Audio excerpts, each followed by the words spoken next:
ఈ పరిణామం తర్వాత మరొక అద్భుతమైన పరిణామం గోవర్ధనోద్ధరణం.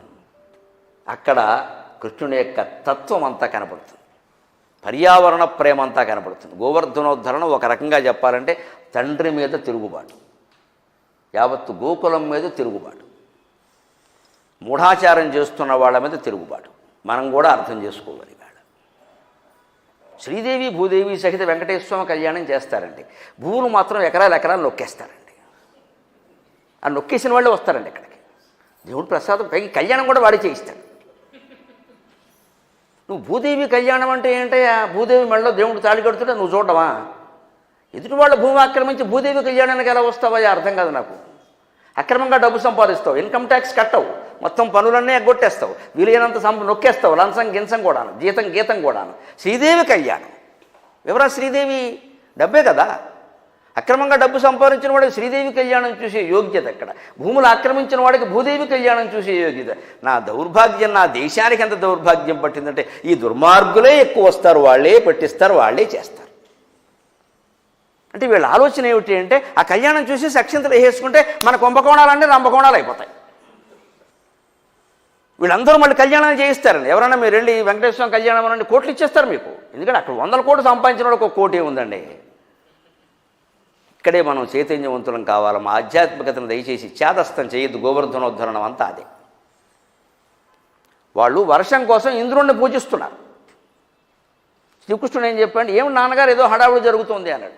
మనకి ఇంద్రపూజ అలవాటునైనా అప్పటికి నందుడికి కృష్ణుని యొక్క మహిమ తెలుసు, వాస్తవం తెలుసు. ఈయన వసుదేవుని కొడుకు అనే విషయం తెలుసు. యశోదకి చెప్పలేదే. ఒక రహస్యాన్ని 9 ఏళ్ల పాటు భార్యకి చెప్పకుండా కాపాడడం ఎంత గొప్ప విషయం అండి నందుడు. ఆ రహస్యం దాసరంలో కుంతీదేవి, నందుడే నందుడు. ఆవిడ జీవితాంతం దాచింది ఏకంగా 50 ఏళ్ల పాటు, 60 ఏళ్ల పాటు. ఈయన కనీసం 10 ఏళ్ళు దాచి. యశోదకి చెప్పలేదు. చెప్తే తట్టుకోలేదు. ఆవిడ గుండెపోటు వచ్చేస్తుంది. మీ అబ్బాయి కాదంటే ఇన్నాళ్ళు పెంచింది ఆవిడ. ఏమైపోతుందండి? ఒకవేళ దురదృష్టవశాత్తు కన్నతల్లి చనిపోతే, సవతి తల్లి పెంచితే, ఆవిడ అంత ప్రేమగా పెంచితే ఆవిడ కన్నతల్లి కంటే గొప్ప కాదండి? ఇవాళ తల్లులు ద్రోహం చేస్తుంటే వేరే తల్లుల చేతుల్లో పెరిగిన పిల్లలు ఉన్నారమ్మా మన సమాజంలో. దౌర్భాగ్యం కొద్ది ఏం చేస్తాం? పిల్లడు తప్పంటే అలాగా, వాళ్ళనాలు వెళ్ళి వీళ్ళంటే అలాగా. మనకు పెద్ద రోగం ఏమిటంటే వాళ్ళకి పుట్టాడు, వీళ్ళకి పుట్టాడు. వాడెవడికి పుడితే వాడేం చేస్తాడు? వాడు అప్లికేషన్ పెట్టుకు పుట్టాడా? ఈ ఆలోచన విధానం మారాలండి. ఎవరు తప్పుకు వారిని అనాలి కానీ తల్లిదండ్రుల తప్పుకి పిల్లల్ని, పిల్లల తప్పులకు తల్లిదండ్రులని అనకూడదండి. ఏమైపోతారు వాళ్ళు? సవత్తల్లి అనగానే ఆక్షేపిస్తారు. సవతి తల్లులు ఎంతోమంది కన్న తల్లుల కంటే ఎక్కువ ప్రేమగా పెంచిన వాళ్ళని చూశాను నేను. అది ఆ పదాన్ని అంత తిట్టుపదం చేయాల్సిన పని లేదండి. అందుకే ఈయన ఎక్కడ మానవ స్వభావం ప్రకారం తేడా వస్తుందో నందుడు చెప్పలేదు. ఇప్పటికే కృష్ణుని యొక్క మహిమలు కాళీమర్దనం సహా అన్నీ చూశాడు కాబట్టి, ఆయనకు తెలుసును కాబట్టి కృష్ణుని గౌరవించడం మొదలెట్టాడు. ఆయన పుత్రుడుగా కాదు. అబ్బాయి నీకు చెబుతున్నాను, నువ్వేం అనుకోవద్దు, నీకు తెలియని విషయం కాదన్నాడు. అప్పుడే నీకు తెలియని విషయం కాదు అంటే, అలా కాదు నాన్నగారు చెప్పండి. దానికి మనం ఇంద్రపూజ ఎందుకు ఇంద్రపూజ అన్నాడు. మనకి వర్షం కురిపించేది. వర్షం ఎలా కురుస్తుంది? కర్మమున పుట్టు జంతువు, కర్మమున వృద్ధి జంతువు. కర్మం అంటే మనం ఏమంటాం? పూర్వజన్మ కర్మ. పొరపాటు అండి, భాగవతంలో ఆ మాట చెప్పలా. దయచేసి అర్థాలు పీకి లాక్కండి. కర్మం అంటే పని అండి, వర్క్ అని అర్థం. అక్కడ పూర్వజన్మ కర్మ అని అర్థం తాత్పర్యాలు రాసి భాగవతంలో చూసి ముచ్చిపోయాను నేను. ఇదేమిటిది? కర్మమున పుట్టు జంతువు, కర్మమున వృద్ధి జంతువు అంటే పని పని పని పని. మన పనితో మనం వృద్ధి చెందట్లేదండి. పని వల్లే పుడతాం, పని వల్లే పెరుగుతాం, పని వల్లే మరణిస్తాం. అంటే ఆ పని ఏదో సక్రమంగా చేయండి. ఆరాధన దేనికే అన్నాడమ్మా కృష్ణుడు, స్వయంగా భగవంతుడైన వాడు. మనకు ఆరాధన నచ్చినట్టుగా ఆచరణ నచ్చదు, అందుకే దేశం వెనకబడింది. ఆరాధన అనగానే కొన్ని వేల మంది వస్తారు. రేపు రుక్మిణి కళ్యాణానికి చూడండి మీరు, నాకు బాగా నమ్మకం. ఏ ప్రవచనంలో 7 రోజులు రాని వాళ్ళంతా రేపు వస్తారు. ఎందుకంటే పుణ్యం. ముఖ్యంగా పెళ్లికాని అమ్మాయిలు ఉన్నవాళ్ళు వెంట పెట్టుకొచ్చేస్తారు. మనకు ఆ ఫలం కావాలి, ఆ ప్రతిఫలం కావాలి, జ్ఞానం అక్కర్లేదు. జ్ఞానం ఎవరికి కావాలి? ఎవడో గిరికిపాటుకో ఇంకో గిరికిపాటుకో కావాలి. వాడు ఎడుస్తాడు అలాగే. ప్రవచనం ద్వారా, పుస్తకం ద్వారా జ్ఞానం పొందే ప్రయత్నం, పెళ్ళిళ్ళు అవ్వడం, విడాకులు అవ్వడం ఇది సమస్య కాదండి ఇక్కడ. అది ఒక్కటే అయితే జీవితం అయిపోలేదమ్మా అక్కడికి. ఈ ఆలోచన వారు అది కృష్ణుడే చెబుతున్నాడు స్వయంగా. ఎందుకు ఆ రోజు వర్షానికి ఇంద్రుడిని పూజించాల్సిన పని ఏమిటండి? మేఘాలు చెదురుతున్నాయి, వర్షం వస్తోంది, ఎందుకు ఇంద్ర పూజ? ఇంద్రుడు కేవలం స్వర్గానికి అధిపతి. వర్షం కురిపించడం మేఘుడు. ఇంద్రుడు అంటే మేఘం. మేఘాలు ఎందుకు వర్షాలు కురుస్తున్నాయని చెప్పాడు కృష్ణుడు స్వయంగా. ఎలాగో తెలుసు మేఘాలు ఎందుకు కురిపిస్తాయండి? ఆ సైన్స్ కూడా ఉంది భాగవతంలో. పర్వతాలు బాగా ఎత్తుగా ఉంటాయి. వచ్చిన మేఘాలు, నీళ్లు నిండిన మేఘాలు ఈ పర్వతాలను తాకుతాయి, అప్పుడే వర్షం కురుస్తుంది. మనకి ఈశాన్య ఋతుపవనాలు, నైరుతి ఋతుపవనాలు ఉంటాయి. ఆగ్నేయ ఋతుపవనం, వాయువ్య ఋతుపవనాలు మన దేశానికి ఉండవు. ఎందుకని మనకి ఈశాన్యంలో కొండలు ఉన్నాయి, హిమాలయ పర్వతాలు, నైరుతి ప్రాంతంలో కొండలు ఉన్నాయి, మలయ పర్వతం. అందుకని అటు తాగుతుంది మేఘం, ఇటు తాగుతుంది, వర్షం కురుస్తుంది. మధ్యలో ఎలా కురుస్తుంది? అంచేది కొండలు ఉంటే వర్షాలు కురుస్తాయి, కొండలను తవ్వేస్తే కన్నీళ్లు కురుస్తాయి. ఇప్పుడు జరుగుతున్నది అది. ఎక్కడికక్కడ గనుల పేరు మీద, వజ్రాల పేరు మీద, అనేక రకాల పేరు మీద కొండలు తవ్వేస్తున్నారు. మరి ఇంకా ఇప్పుడు కొండలను తవ్వే వాళ్ళని అడ్డుకోవడం అనేది దైవభక్తే కాదు, ఆలోచించండి. వాళ్ళు తవ్వుకుంటారు, మనకెందుకు, వాళ్ళ పాపాన్ని పోతారు, మనం కళ్యాణం చేసుకుందాం. వాళ్ళు చెప్తూనే ఉంటాడమ్మా అలాగా, నువ్వు కళ్యాణాలు చెప్తూ ఉంటావు ఇక్కడ. కనీసం వాళ్ళని ఒక మాట అనడానికి కూడా మనకి నోరు రాదండి. నా జాతి ఏమిటో అర్థం కాదు. పండితులు కూడా, బ్రాహ్మణులు కూడా, ధైర్యవంతులు కూడా. బ్రాహ్మణుడు అంటే ధైర్యం అమ్మ. బ్రాహ్మణుడు అంటే దీనికి బ్రహ్మజ్ఞుడు. బ్రాహ్మణుడు అన్నిటికీ తెగించాలి, బ్రహ్మజ్ఞత. పరబ్రహ్మ తప్ప ఏమీ లేదన్నప్పుడు ఈ గొట్టంగాడు మన్నం చేస్తారండి. ప్రాణం పోవడానికి సిద్ధం, ఇక్కడ ధర్మం చెబుతాం, నిజం చెబుతాం, అంత తీసే మనం అదొప్పేక. ఎప్పటికీ 62 ఏళ్ళు బతికాం. నేను నీళ్లు బతకడమే నాకు ఆశ్చర్యం, నన్ను బతకనీయడమే నాకు ఆశ్చర్యం. ఎప్పటి నుంచో ఇలాగే బాగుతున్నాను, 20 ఏళ్ళుగా. ఒక్కడు మన జోలికి రాలా. ఎందుకని వెనకాల ఉన్నారు రుక్మిణీ కృష్ణుడు, రారు ఖచ్చితంగా, ఎవ్వడు రారు. నాకు ఆ నమ్మకం. వస్తే మట్టి అయిపోతాడు.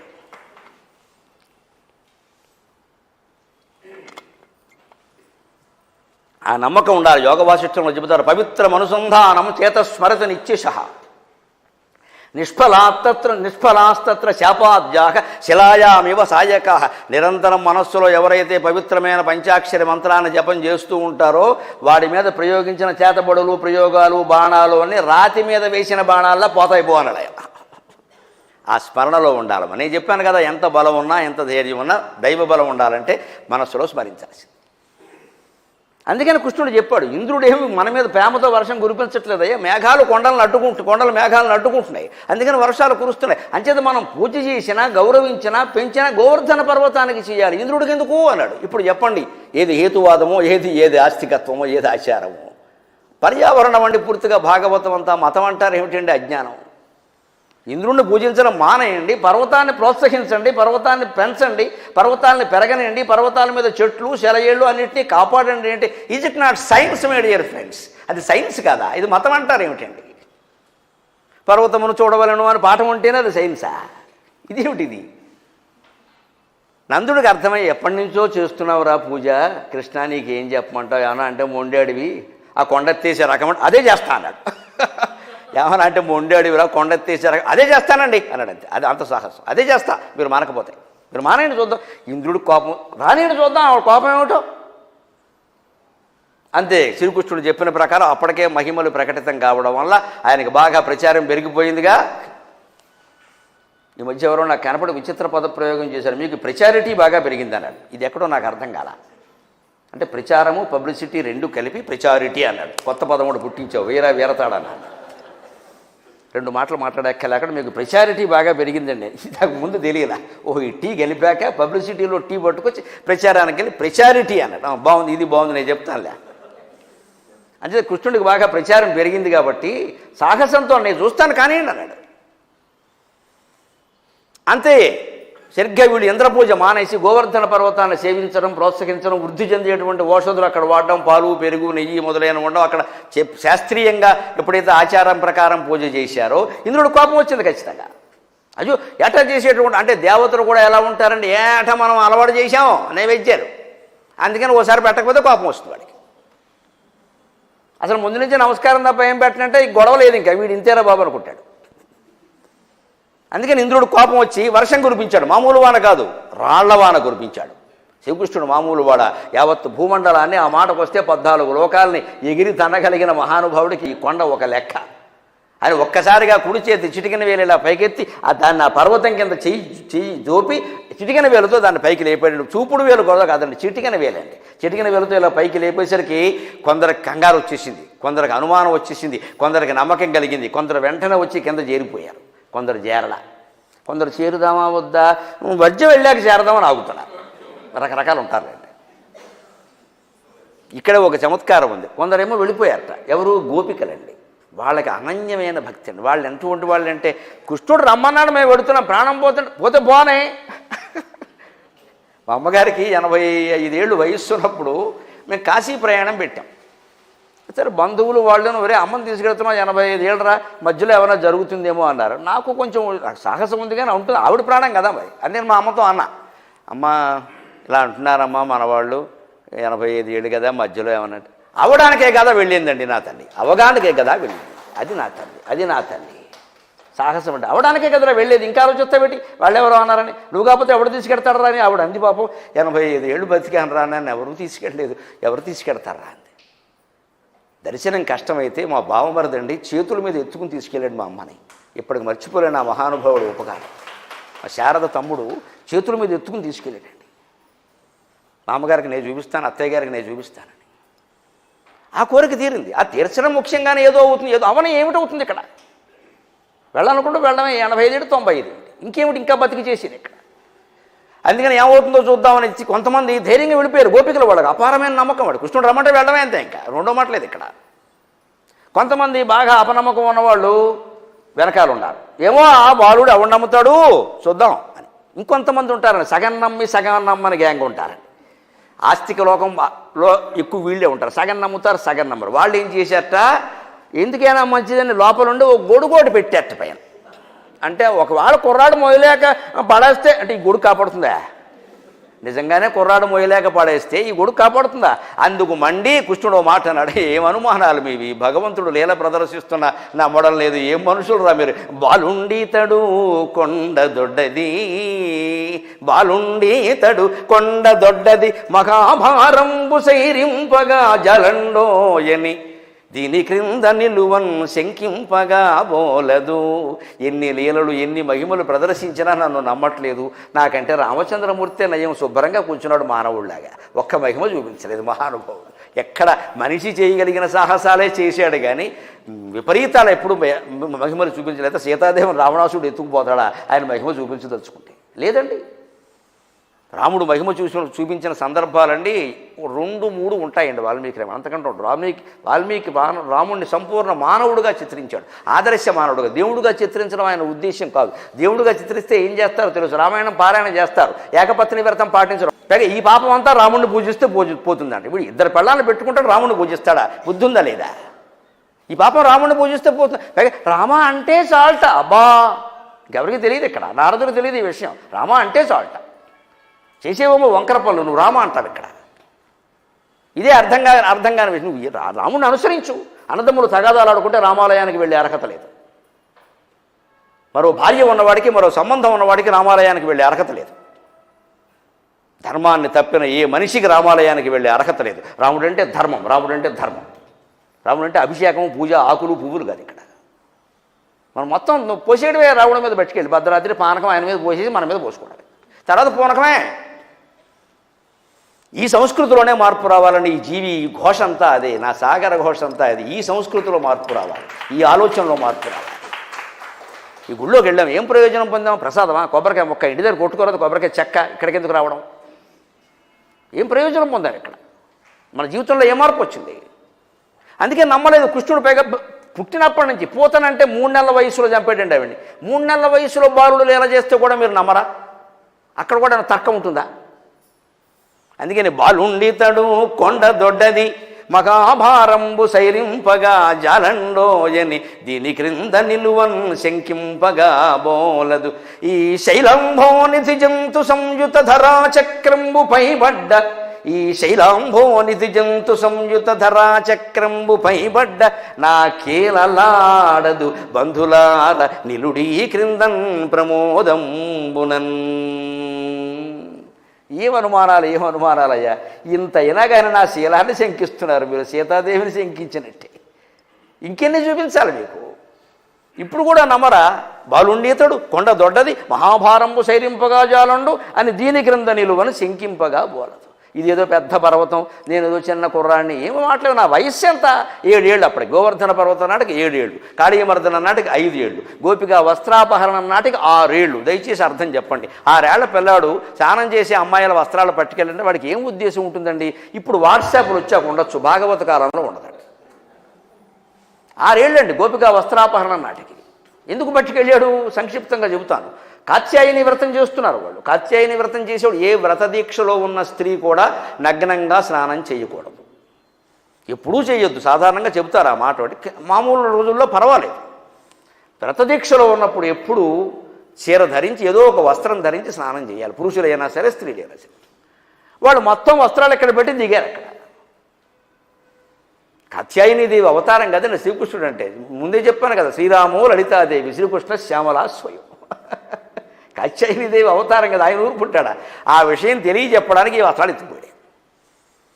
అంటే ఒక్కసారి అది జరిగిందనుకోండి, తెలిసిన పెద్దవాళ్ళు ఏమంటారు, అయిందా, అలా స్నానం చేయకూడదని మా అమ్మ చెప్పేది, అందుకే పోయాయి మీ బట్టలు అంట. అప్పుడు అది వ్యాపిస్తుంది లోకంలో. అందుకోసం చేస్తాడు ఈ మాయ. ఆ మహిమ మాయ ఎందుకు జరిగి వీళ్ళు బట్టలు పట్టుకెళ్ళి సగం రేటుగా అమ్ముకుందామని కాదు అక్కడ. ఆ మహిమ మాయ ఏదో ఒకటి జరిగితే లోకంలో మామూలుగా వ్యాపించిన విషయం మహిమ వల్ల మాయ వల్ల వ్యాపిస్తుంది కదండి. అనుమానం ఏదైనా ఉందా? అందుకని చేస్తాడు భగవంతుడు. మహిమ అందుకు చేస్తాడు. లేకపోతే చిల్లర దుకాణాలు పెంచుకుందామని కాదు ఇక్కడ. ఆయనకి ప్రచారిటీ అక్కర్లేదు, ఆయనకి ఏమి అవసరం లేదు. ఎందుకు చేస్తారంటే, ఎన్ని ప్రవచనాలు మేము చెప్పినానండి నమ్మనటువంటి మనుషులు ఒక్క మహిమ ఏదైనా జరిగితే వెంటనే నమ్ముతారు, మొత్తం వ్యాపించేస్తుంది. అందుకని భగవంతుడు చేస్తాడు. అప్పుడు కూడా నమ్మకపోతే ఎలాగా? అందుకని ఆ వస్త్రాలు ఎత్తుకుని చెప్పాడు. వ్రతాలు చేసేటప్పుడు ఎప్పుడు ఇలా చెయ్యరు కదా, మీకు బుద్ధి వచ్చేలా చేయడం కోసం ఈ పని చేశాను, ఇదిగో తీసుకున్నాడు. పోనీ నిజంగా వస్త్రాలు విడిచేటంత మహాయోగులో మీరేమైనా సుఖమహర్షుల అయితే చేతులు ఎత్తి నమస్కారం చేయండి. పరపురుషుడు అక్కడ బాలుడైనా సరే ఎలా చేస్తారండి? కృష్ణుని దేవుడిగా భావించి వాడు చేతులు ఎత్తి నమస్కారం చేసి కోరారు. బాగుంది, మీకు శరీర ధ్యాసే లేదు అసలు, మీరు వస్త్రాలు కట్టినా ఒకటే కట్టకపోయినా ఒకటే రండి అన్నాడు. ఆ గోపికలు అలాగే ఉన్నారుగా, జీవితం అంతా అంత ప్రేమతో అంత బాధ్యతతో. దీన్ని పట్టుకుని కృష్ణేమో చిన్నతనంలో వయసులో ఉండగానే గోపికలు చీరలు ఎత్తికెళ్ళడం, యథవిమర్శలను చేయడం కాగుణితంగాడు. మళ్ళీ అంటున్నాను నేను, చదవకుండా ఏమీ తెలుసుకోవాలి. వయస్సు 6 ఏళ్ళండి, ఏముంటుంది చాపల్యం అప్పుడు సరదా కాకపోతే. ఇప్పుడు 7 ఏళ్ళు. అందుకని ఇప్పుడు చెబుతున్నాడు ఆయన, నేను ఇక్కడున్న ఈ శైలాంభోనిధి జంతు సంయుత ధరాచక్రంబుపై పడ్డా. పర్వతాలతో సముద్రాలతో ఉన్నటువంటి ఈ భూమండలం అంతా కూడా నా మీద పడినా సరే నా కేలల్లాడదు, నేను కాదు, ఈ చిటికెన వేలు కూడా కదలదు. ఇప్పుడైనా నమ్మండి చెబుతున్నాను. బంధులార నిలుడి క్రిందన్ ప్రమోదంబుగాన్. అప్పుడు నమ్మిన వాళ్ళు వచ్చారట. అప్పుడు నమ్మని వాళ్ళు ఇంటికి వెళ్ళిపోయారు. టీవీలో చూద్దాం ఈ విషయం అని. ఎవరో టీవీ వాళ్ళు అయ్యో పోతలు చూద్దాంలే, మనకెందుకు వచ్చింది, మీద పడదు కదా, నడిపోయారు వాళ్ళు. నమ్మిన వాళ్ళు లోపలికి వచ్చారు. అప్పుడు నిజంగా ఆయన ఎలా పట్టుకుని ఉంటే కొండ పైనుంచి వర్షం కురుస్తోందండి. పోతన గారి యొక్క వర్ణనా నైపుణ్యం చూడండి. కవి అంటే అక్కడ కథ చెప్పడానికి అందరూ సరిపోతారు, వర్ణన చేయాలి. కవి వర్ణనా నిపుణ కవి అంటారు. కవి అంటే వర్ణన చేయాలి. ఈయన గొడుగు ఇలా పట్టుకున్నట్ట, అదేమో కొండ అలా ఉందిట, పైనుంచి వర్షం కురుస్తోంది. రాళ్లవాన ఏదైనా కానీ, వడగళ్లవాన, మధ్యలో రాళ్ళు. సరిగ్గా వర్షం కురుస్తూ ఉంటే ఓ పెద్ద మనిషి గొడుగు పట్టుకుని పెడుతున్నట్టే ఉందిట. పోతన గారు చెబుతున్నాడు. గొడుగు మీద వాన పడితే ఎలా ఉంటుంది, అది కూడా టప్ టప్ టప్ శబ్దం చేస్తుంది. మరి గొడుగు అనేసరికి ఏముండాలి, మళ్ళీ వర్ణన సామగ్రి మొత్తం రావాలి. ఒక కామ ఉండాలి, పైనలాగా చిత్రానికి ఉండేటువంటి గుడ్డ ఉండాలి, దానికి చివరి ఇలా బొడిపిల్లా ఉంటాయి. ముత్యాల బొడిపిల్లు వాడేవారు పూర్వం ధనవంతులు. ఎనప బొడిపిల్లు వాళ్ళకేం కర్మ. ఆ ముత్యాలు ఉండాలి, చినుకులు పడుతూ ఉండాలి, కింద పట్టుకున్నవాడు ఒకడు ఉండాలి. అవన్నీ వర్ణిస్తున్నాడండి. ఆ గొడుగు ఎలా ఉంది, పర్వతం అనే ఛత్రం, పర్వత ఛత్రం ఎలా ఉంది అంటే, హరిదోర్దండము కామా, హరిదోర్దండము కామ గుబ్బ శిఖరంబు, హరిదోర్దండము కామ గుబ్బ శిఖరంబు, ఆలంబి ముక్తావళు పరగంజారెడు తోయ బిందువులు, ఆలంబి ముక్తావళు పరగంజారెడు తోయ బిందువులు, గోపాలంగనా పంగహాస రుచుల్, గోపాలంగనా పంగహాస రుచుల్, రత్నజయంబుగాగ అచలక్షత్రంబు శోభిల్లె, అచలక్షత్రంబు శోభిల్లె, తద్గిరిభిద్దుర్మద భంజియై, తద్గిరిభిద్దుర్మద భంజియై, జలధరాక్లిన్న ప్రజారంజియై. హరిదోర్దండము కామ, గొడుగు కామ ఉంటుంది కదా, ఆయన చెయ్యే కామండి. భగవంతుడు చెయ్యని మించిన గొడుగు కామ ఎక్కడైనా ఉంటుందా? గుబ్బ శిఖరంబు, కామ మీదలా గొడుగులా ఉంటుంది కదా, గొబ్బ అంటారు దాన్ని. అదేంటే పర్వత శిఖరమే. ఆలంబి ముక్తావళు పరగంజారెడు తోయ బిందువులు, గొడుగుకి మరి గుడ్డేలా కుడతారు కదా, రెక్కలు, పక్షి రెక్కలు కుట్టినట్టుగా, గబ్బిలం రెక్కలు కుట్టినట్టుగా కుట్టుంటాయి కదా, ఆ చివర బొడిపిల్ల ఉంటాయి కదా, అవి ఏమిటంటే ఒక్కో బిందు జారి పడుతోంది వాన చినుకులు అవేనండి పరగంజారుడు తోయ బిందు. ఆ నందుడు జమీందార్, వాళ్ళ అబ్బాయి బాలకృష్ణుడు ఐశ్వర్య సంపన్నుడు. ఆయన మామూలు గొడుగు గుడ్డగొడుగు తాట గొడుగు పెడతాడా? రత్నాల గొడుగు పెట్టుండాలి. రత్నాలు ఏవి అంటారు, లేకపోవడం ఏంటండి? గోపాలంగనా భంగహాస రుచుల్ రత్న చెయ్యంబుగాగా. గోపికలు ఉన్నారే వాళ్ళు మహాకృష్ణుడు ఎంత గొప్పవాడో నవ్వుతున్నారు. వాళ్ళ నవ్వులు రత్నాల్లో ఉన్నాయటండి. అది పోతన గారి మాట, అది పోతన గారి. ఒక వేదిక మీద భర్త తన ప్రజ్ఞ ప్రదర్శిస్తూ ఉంటేనండి మిగిలిన వాళ్ళ భావాలు వేరు, భార్య భావం వేరండి. ఖచ్చితంగా ఆవిడ శరీరం పులకించిపోతూ ఉంటుంది. పులకించలేదు అంటే అనుబంధం జరగలేదన్నమాట. శరీరం పులకించిపోయి, ఎందుకంటే ఇంతమందితో ఇంత గౌరవం పొందుతున్నవాడు నావాడు, నా మనిషి. ఆ గౌరవం గోపికలు అలాగే భావించారు కృష్ణుణ్ణి.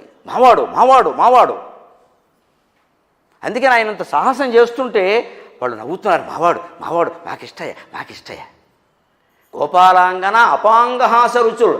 ఆ నవ్వు కూడా చూడండి, నోట్లోంచి రావట్లేదు. అపాంగహాస రుచులు, నేత్రాల కొసల్లోంచి నవ్వుతున్నారండి. అదేం నవ్వు, ఇంటికి వెళ్ళి అభ్యాసం చేయాలి. లోపల హృదయంలో కనుక ఆనందం ఉంటే కంటి కొసల్లో నవ్వులు కనపడతాయి. అవి రత్నాల్లో ఎందుకు ఉంటాయండి? రత్నాలు తెలుపు రంగులో ఉండవండి, ఎరుపు రంగులో ఉంటాయి సాధారణంగా. కంటి కొసల్లో ఎర్రటి జీరలు ఉంటాయి. అందుకని అక్కడి నుంచి వచ్చే నవ్వు ఎర్రగా ఉంటుంది. కాబట్టి రత్న చెయ్యంబుగాగా. ఎక్కడా మహాకవి వాక్యాల్లో పొరపాటు ఉండదు. ఉపమానంలో, ఉపమేయంలో, సామాన్య ధర్మంలో ఎక్కడా పొరపాటు ఉండదు. అంత పకడ్బందీ బిల్డింగ్ అది. లేకపోతే వాళ్ళు ఈ కావ్యాలు రాయరు, ఇంతకాలం ఉండవు. గోపాలాంగన అపాంగహాస రుచులు రత్న చేయంబుగాగా. ఇప్పుడు అచలక్షత్రంబు శోభిల్ల. ఆ రకంగా పర్వతం అనేటువంటి గొడుగు ప్రకాశిస్తోందండి. ఏమిట ఇప్పుడు చూడండి ఆయన సమాస పటిమ. గిరిభిద్దుర్మద భంజియై జలధరా క్లిన్న ప్రజారంజియై. గిరిభిద్దుర్మద భంజియై, పర్వతాలను భేదించినటువంటి వాడు కదా ఇంద్రుడు. తన పర్వతాలు రెక్కలు ఖండించిన వాడు తన వజ్రాయుధంతో. నేను పర్వతాల రెక్కల్ని ఖండించగలిగాను అనుకున్నవాడు పర్వతం ఎత్తి పట్టుకుంటే ఈ బాలుణ్ణి కానీ పర్వతాన్ని కానీ ఏం చేయలేకపోతున్నాడు. అందుకని సార్థక విశేషణం గిరిభిద్దుర్మద భంజి. పర్వతాలను నేను పడగొట్టాననే దేవేంద్రుడు గర్వాన్ని భంజింపజేసే విధంగా. అలాగే జలధరాక్లిన్న ప్రజారంజియై. అప్పటికే మేఘాలన్నీ అలముకునేసరికి వాన కురుస్తుంది. ఏమిటో పిల్లాన్ని నమ్ముకుంటే ఎలాగే ఉంటుంది. ఆ యశోదమ్మ తక్కువది కాదు, వీడే ముహూర్తాన్ని పుట్టాడో. ఈ వ్యాఖ్యానాలు ఎక్కువ, మరి కాపురాలు తక్కువ, కామెంటీలు ఎక్కువ కదా. దేన్ని నమ్మం మనం. వ్యవహారాలు తక్కువను, వ్యాఖ్యానాలు ఎక్కువ. వాళ్ళ ఇంటూ ఏదైనా జరిగిందని కాదని ఏ ముహూర్తాన పుట్టాడో, వాడు పుట్టింది మొదలు ఇలాగే ఉన్నాయి. వాడు పుట్టినవాడే వీడు పోయాడు. వీడు పోవడానికి వాడు పుట్టడానికి సంబంధం ఏంటండి? ఇలాగే మాట్లాడతాం మనం. ఎవరో అడుగు పెట్టగానే ఏదో జరిగిపోతామా, మంచి చెడ్డ కూడా. గౌరవానికి అంటాం, ప్రేమతో అంటాం. నువ్వు అడుగు పెట్టావయ్యా సంతోషం. అబ్బే మన నమ్మకాలు ఎలా ఉంటాయంటే, మీరు అడుగు పెట్టారు కరెంట్ వచ్చింది, అబ్బా అంత మహానుభావుడా, కరెంట్ రావడానికి ఈయన అడుగు పెట్టాలేంటి ఇక్కడ? ఎప్పుడో ఒకసారి పోయి ఉండొచ్చు కూడా. ఈ పిచ్చి నమ్మకాలు వదులుకోవాలండి. లేకపోతే మళ్ళీ తిరిగి వాళ్ళకే చుట్టుకుంటాయి. జలధరాక్లిన్న ప్రజారంజి. మేఘాలు అప్పటికే అలుముకునేసరికి వాళ్ళ మనస్సులు ఆక్లిన్నములయ్యి వాన వచ్చి తడిసిపోయినట్టే అలజడి. ఏమవుతుందో. ఇప్పుడు అటువంటి వాళ్ళని ఆనందింపచ్చు. అబ్బా నిజంగా కృష్ణుడురా. హరిదోర్దండము కామ గుబ్బ శిఖరంబు ఆలంబి ముక్తావళుల్ పరగంజారెడు తోయ బిందువులు గోపాలంగనా పంగహాస రుచుల్ రత్న చెయంబుగాగ అచలక్షత్రంబు శోభిల్లె తద్గిరిభిద్దుర్మద భంజియై జలధరాక్లిన్న ప్రజారంజియై.